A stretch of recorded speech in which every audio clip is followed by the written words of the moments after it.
बिस्मिल्लाहिर्रहमानिर्रहीम। नाज़रीन अस्सलाम वालेकुम। मैं हूं आपका मेज़बान साबिर शाकिर वफाक़ दारुल इस्लामाबाद से कुछ ताज़ा तरीन और अहम डेवलपमेंट्स आपके साथ शेयर करते हैं। इस वक्त पाकिस्तान में क्या हो रहा है और हम कहाँ खड़े हैं दुनिया की नज़रों में और अपनी नज़रों में, पाकिस्तानी अवाम की नज़रों में पाकिस्तान कहाँ खड़ा है और ये भी देखते हैं। और दूसरी जानिब दुनिया की नज़रों में पाकिस्तान की इस वक्त हैसियत क्या है। हम एक जौहरी ताकत होने के बावजूद, एक तगड़ा मुल्क होने के बावजूद हम गैर मुताल्लिक होते जा रहे हैं, गैर मुताल्लिक इर्रेलेवेंट होते जा रहे हैं। पाकिस्तान की रियासत, पाकिस्तान की हुकूमत, और इसमें किसी का दोष नहीं है, इसमें हमारे दोस्त मुल्कों का दोष नहीं है, इसमें हमारे ब्रदर मुल्कों का दोष नहीं है, बल्कि इसमें सारे का सारा कसूर हमारा अपना है, हमारी सियासी और अस्करी क़यादत का है कि जिसकी वजह से आज पाकिस्तान इतना गैर मुताल्लिक हो चुका है और हम पीछे पीछे हैं। और वो ममालिक और वो दोस्त ममालिक जो कि हमारे साथ बिल्कुल एक यकजान दो कालब, एक खूनी रिश्ते से भी बढ़कर रिश्ता था, वो हमारे से जान छुड़वाने के लिए दूर भाग रहे हैं और हम उनके पीछे पीछे हैं। ये इस वक्त की सूरत हाल है। हमारे पड़ोसी मुल्क में एक बहुत बड़ी कॉन्फ्रेंस हुई, G20 कहलाती है। उसमें गो कि चीन के सदर और रूस के सदर वहाँ पे मौजूद नहीं थे, उनकी नुमाइंदगी चीन के वज़ीर आज़म और रूस के वज़ीर ख़ारजा ने की। लेकिन वहाँ पे एक बहुत बड़ा इकनॉमिक कॉरिडोर जो है उसका MOU साइन हुआ और वो 300 अरब यूरो का प्रोजेक्ट है। वो बुनियादी तौर पे CPEC, China Pakistan economic corridor, और जो चाइना का one belt one road initiative जो है, बेल्ट एंड रोड इनिशिएटिव, उसका एक मुकाबले पे उन्होंने एक काउंटर प्लान जो है, काउंटर प्रोजेक्ट वहाँ पे लॉन्च किया है। सूरत हाल इस वक्त यह है कि पाकिस्तान क्यों गैर मुताल्लिक है, क्योंकि पाकिस्तान का मामला बड़ा ही गहरा है और वो ममालिक जो कि पाकिस्तान के साथ जुड़े हुए थे वो हमें छोड़कर वो इंडिया के साथ जुड़ गए हैं। उनमें हमारे दोस्त ब्रदर मुल्क भी शामिल हैं। मोहम्मद बिन सलमान, उन्होंने पाकिस्तान आना था और वो दो विजिट हैं वो मौखर कर चुके हैं, कैंसिल कर चुके हैं। एक शहबाज गवर्नमेंट के ज़माने में आना था और एक आना था अभी कहा जा रहा था, चंद दिन पहले ये खुशखबरी सुनाई गई थी कि क्राउन प्रिंस आ रहे हैं। लेकिन इल्ज़ाम आयद किया जाता है इमरान खान साहब पे कि जी उन्होंने ताल्लुकात ख़राब किए, जबकि निगरान वज़ीर ख़ारजा जलील अब्बास जिलानी साहब कहते हैं कि वो दौर आइडियल था इमरान खान साहब का कि जब मोहम्मद बिन सलमान इस्लामाबाद में आके कहते हैं कि मैं सऊदी अरब में पाकिस्तान का सफ़ीर हूँ।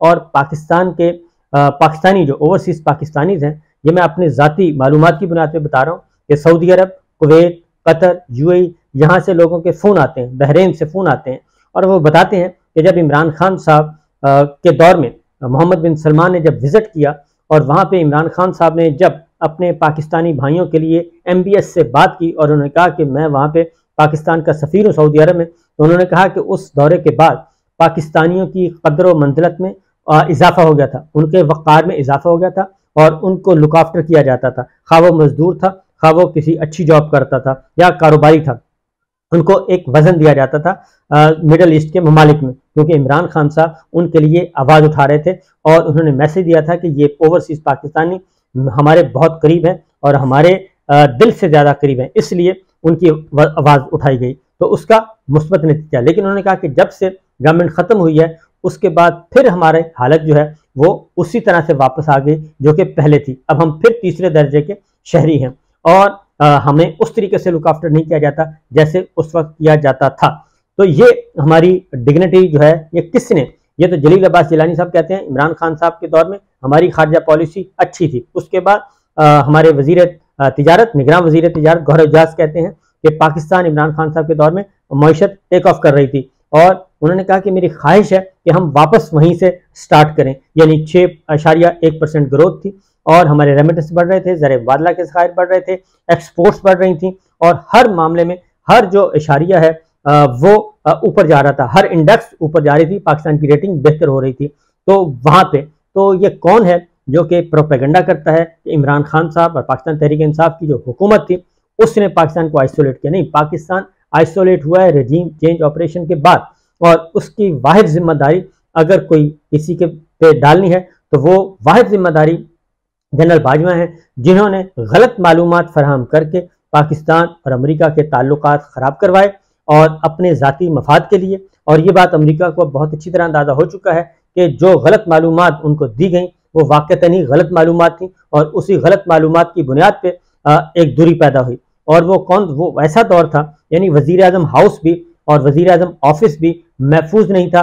उनके फ़ोन भी टेप किए जाते थे और उनकी आवाज़ें टेप करके और मुखालिफिन को सुनवाई जाती थी कि ये देखें जनाब, ये तो इस तरीके से बातें करते हैं। और फिर अंदर की कैबिना की जो है बक करके वो आवाज़ें बाहर सुनवाई बताई जाती थी कि आज ये बात हुई है, आज फलां के बारे में ये बात की, इसको बात को फैला दो। तो ये सिचुएशन थी। बहरहाल हुआ ये है कि बहुत बड़ा प्रोजेक्ट लॉन्च हुआ G20 में और 300 अरब यूरो का ये प्रोजेक्ट है। और इसमें इंडिया, ये एक इकोनॉमिक कॉरिडोर है और उसमें रेल भी है, उसमें बंदरगाहें भी हैं।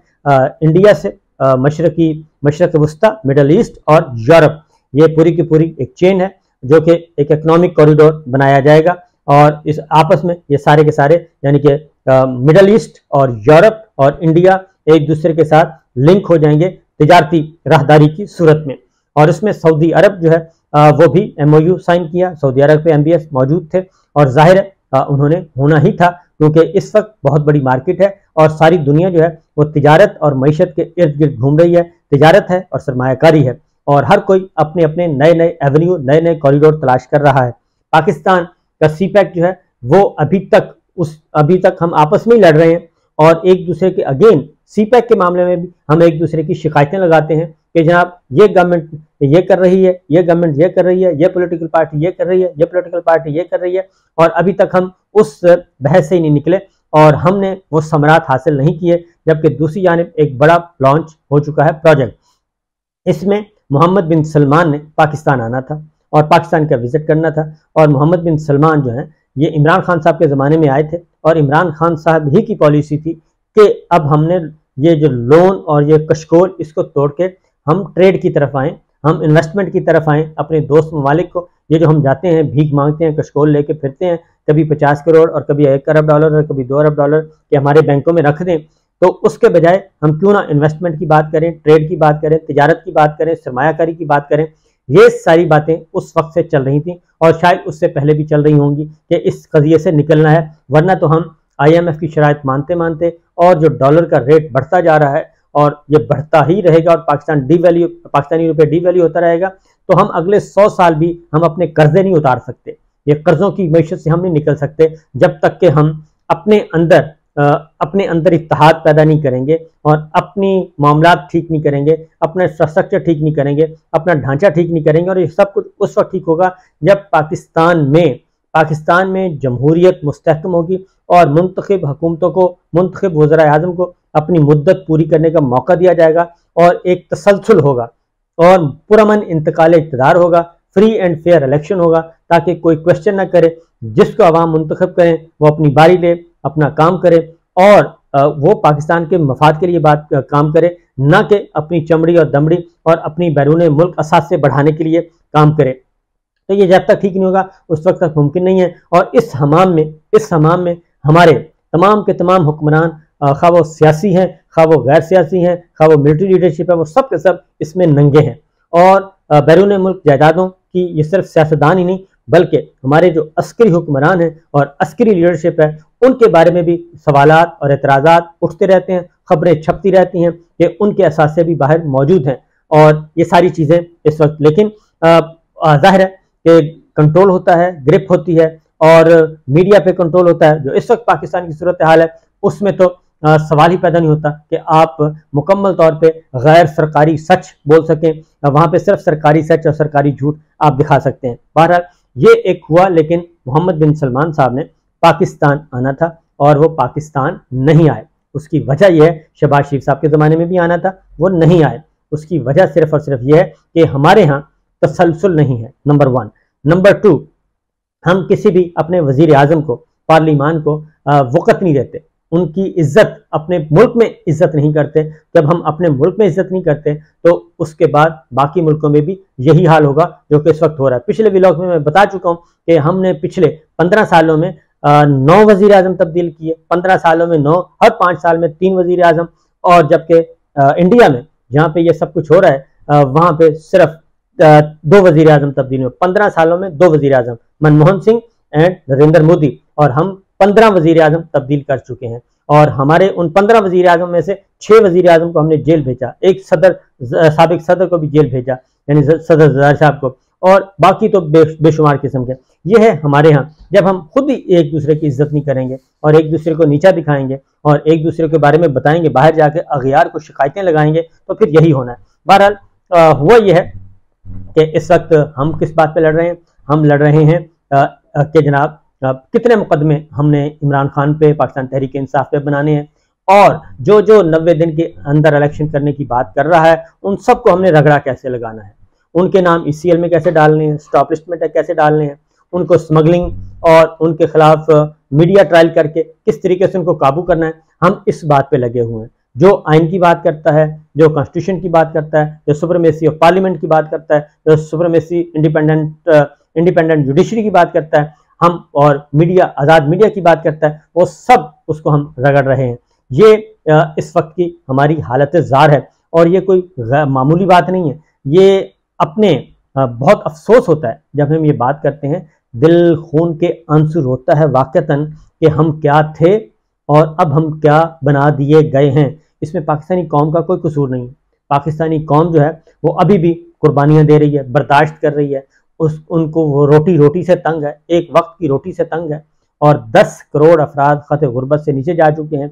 लेकिन वो अभी भी उम्मीद लगाए बैठे हैं कि शायद हमारी कोई बात सुनी जाए, शायद पाकिस्तान में बेहतरी आ जाए, और वो इस उम्मीद में बैठे हैं। लेकिन लगता नहीं है कि जब तक हम अपनी नीयतें ठीक नहीं करेंगे, उस वक्त अपने अमाल ठीक नहीं करेंगे, मुमकिन नहीं है कि ये सब कुछ हो सके।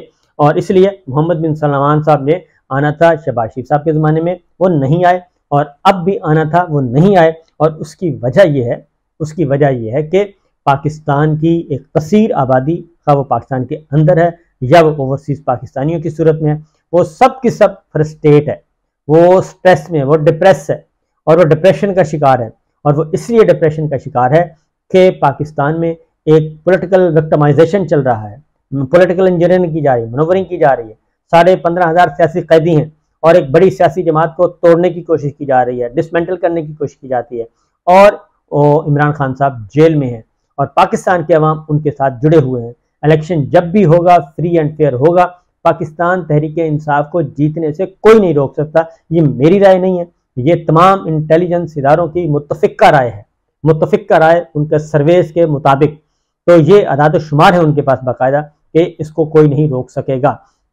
तो बहरहाल दूसरी जानिब हम क्या कर रहे हैं, हम प्रोपेगेंडे पे लगे हुए हैं और प्रोपेगेंडा टूल इस्तेमाल कर रहे हैं, जबकि हम कंस्ट्रक्टिव काम भी कर सकते हैं। बहरहाल MBS नहीं आएगी और मामला सिर्फ वही है, बार बार ये कह रहे हैं हमारे दोस्त ममालिक, बार बार ये कह रहे हैं कि आप अपने यहाँ पॉलिटिकल स्टेबिलिटी लेके आएँ, तमाम स्टेक होल्डर्स बैठ के अपनी लड़ाइयाँ ख़त्म करें और एक नेशनल एजेंडे के तहत आगे बढ़ें, कॉन्स्टिट्यूशन के मुताबिक, जमहूरियत के मुताबिक, आइन के मुताबिक, रूल ऑफ लॉ, ये सारा कुछ करें। लेकिन हम उन बातों पे अमल नहीं कर रहे, और उन बातों पे अमल करने के बजाय हम आपस में गुत्थम गुत्था, दस्तों गिरेबान, एक दूसरे का गिरेबान फाड़ रहे हैं, मुंह नोच रहे हैं, गले नोच रहे हैं, गले काट रहे हैं, ये सब कुछ कर रहे हैं।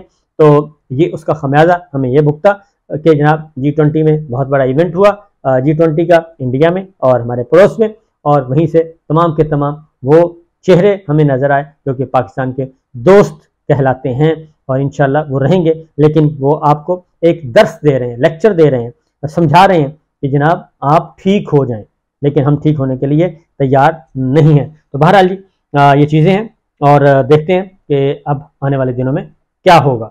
बाकी कुछ एक और अहम खबर, अहम डेवलपमेंट है, वो मैं इंशाल्लाह अगले व्लॉग में आपसे अर्ज़ करूँगा। फिल वक्त इतना ही, और सबक यही है कि जब तक हम आपस में ठीक नहीं होंगे, बाहर से हमें आके कोई ठीक नहीं करेगा, और हम इसी तरीके से बेतौकीर होते रहेंगे। इजाज़त दीजिए, अल्लाह हाफ़िज़।